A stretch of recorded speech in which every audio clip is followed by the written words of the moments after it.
Good evening guys. Mag-ano tayo, nag-fried rice tayo. Sarap nito kahit kahit walang ulam. Ito lang ang ito lang ang pagkain natin.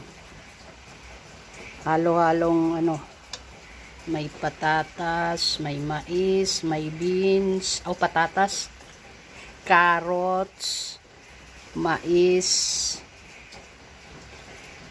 at saka beans, green beans. Tapos hinaluan natin ng egg. Wala nang ulam-ulam to. Diretso kain na.